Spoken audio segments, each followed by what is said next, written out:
আসসালামু আলাইকুম। আপনি একজন সচেতন নাগরিক বা একজন ইথিক্যাল হ্যাকার কিংবা একজন সাইবার সিকিউরিটি এক্সপার্ট হিসেবে ক্যারিয়ার গড়ে তুলতে চান, তাহলে আজকের এই ভিডিওটি আপনার জন্য। আর হ্যাঁ, প্রতিবারের মতো আমাদের আজকের ভিডিওতেও কুইজ কন্টেস্টের আয়োজন করা হয়েছে। এই কুইজ কন্টেস্টে অংশগ্রহণ করার জন্য কোনো প্রকার স্ক্রিপ্ট বা না টেনে আমাদের ফুল ভিডিওটি কন্টিনিউ করুন, কারণ আমাদের প্রতিটি কুইজের সঠিক অ্যান্সারই এই ভিডিওর মাঝেই দেওয়া থাকবে। টানার ফলে হয়তো আপনি আমাদের সেই কুইজের সঠিক অ্যান্সারটি মিস করে ফেলতে পারেন। আর আমাদের ফ্রি ইথিক্যাল হ্যাকিং কোর্সে জয়েন করার জন্য আমাদের ইউটিউব চ্যানেলটি সাবস্ক্রাইব করে পাশে থাকা বেল বাটনটি অন করে দিন, যাতে আমাদের পরবর্তী লেটেস্ট ক্লাসের ভিডিওটি নোটিফিকেশনের মাধ্যমে আপনাদের মাঝে পৌঁছে যায়। আর ইতিমধ্যে যারা আমাদের ইউটিউব চ্যানেলটি সাবস্ক্রাইব করেছেন তাদেরকে অসংখ্য অসংখ্য ধন্যবাদ।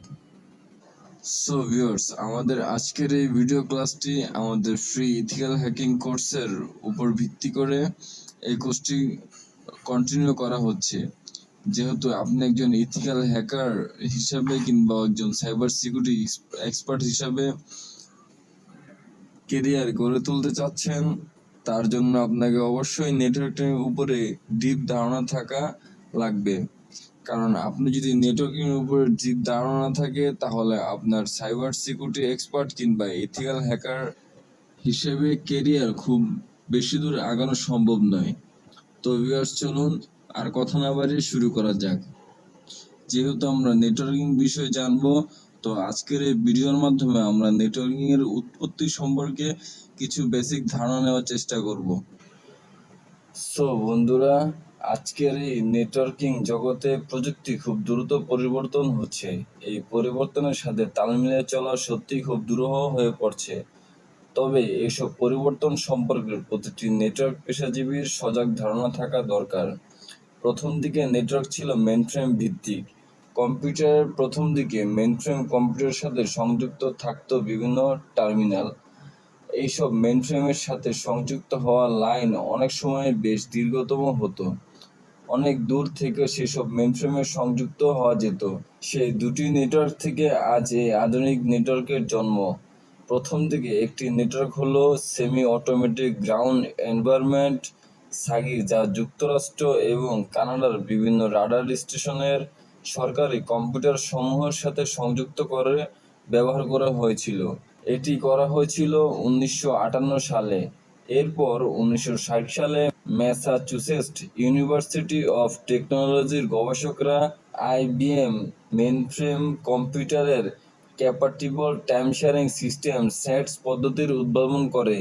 এরপর টাইম শেয়ারিং পদ্ধতির ফলে একই মেইনফ্রেম কম্পিউটারের একাধিক ব্যবহারকারী একই কাজ একই সময়ে সম্পূর্ণ করতে সক্ষম হলো। এরপর এর সাথে সংযুক্ত হলো মডেম, যাতে ব্যবহারকারীরা ডলার অ্যাড করে এতে সংযুক্ত হতে পারে।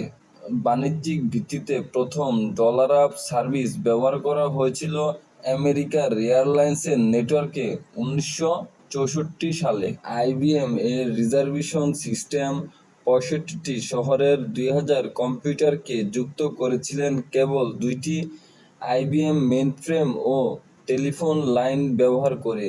এখানে প্রতিটি শহরের টার্মিনালের মাধ্যমে ব্যবহারকারীরা রিজার্ভেশন সম্পর্কিত অনুসন্ধান চালাতে পারত।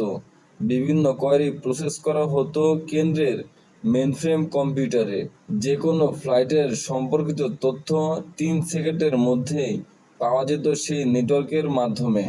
60 ও 70 দশকের নেটওয়ার্ক সমূহ মেইনফ্রেম ভিত্তিক হওয়ায় এতে সকল প্রসেসিং চলত মেইনফ্রেমে। এর সাথে বিভিন্ন স্থান থেকে টার্মিনাল যোগ করা হতো। এরপর এলো ইথারনেট। হার্ভার্ড ইউনিভার্সিটির এক ছাত্র রবার্ট মেটাকাফ তার পিএইচডি থিসিসের মধ্যে প্রথম ইথারনেটের দিকে দৃষ্টি আকর্ষণ করল। তারপর গড়ে ওঠে পরীক্ষামূলক ইথারনেট নেটওয়ার্ক। আজকের দিনে এই ইথারনেট নেটওয়ার্কই হলো সবচেয়ে জনপ্রিয় নেটওয়ার্ক। সো ভিউয়ার্স, আশা করি আজকের এই ভিডিওর মাধ্যমে নেটওয়ার্কিং এর উৎপত্তি কিভাবে, কোথা থেকে কিছুটা হলেও ধারণা দিতে পেরেছি। আর হ্যাঁ ভিউয়ার্স, আমাদের প্রিভিয়াস ক্লাসে একটু টেকনিক্যাল প্রবলেমের কারণে হয়তোবা আপনারা ভিডিওতে তেমন কিন্তু বুঝতে পারেনি, কথাগুলো এটকে আসছে। তো এর জন্য অনেক অনেক বাজে কমেন্টসও করছে, যাই হোক সেটা কোনো বিষয় না। সো যারা নাকি আপনাদের মূল্যবান সময় নষ্ট করে আমাকে এই কমেন্টসগুলো করছেন, তাদেরকে অসংখ্য অসংখ্য ধন্যবাদ। আর আজকের ভিডিওটা যদি আপনাদের একটু ভালো লেগে থাকে তাহলে অবশ্যই আমাদের ভিডিওটি শেয়ার করবেন এবং চ্যানেলটি সাবস্ক্রাইব করে আমাদের পাশেই থাকবেন। আর হ্যাঁ, আমাদের আজকের এই ভিডিওর প্রথম কুইজটা হলো 1958 সালে যুক্তরাষ্ট্র এবং কানাডার রাডার স্টেশনের কম্পিউটারগুলো কোন নেটওয়ার্কের সাথে সংযুক্ত করা হয়েছিল। আর আমাদের দ্বিতীয় কুইজটি হলো সিডস পদ্ধতির উদ্ভাবন কোন টেকনোলজির গবেষকরা উদ্ভাবন করেছিলেন। এই দুইটি প্রশ্নের সঠিক উত্তর কমেন্টস করে জিতে নিন আকর্ষণীয় পুরস্কার। আর পরবর্তী ভিডিওতে আজকের ক্লাসের বিজয়ীদের নাম ঘোষণা করা হবে।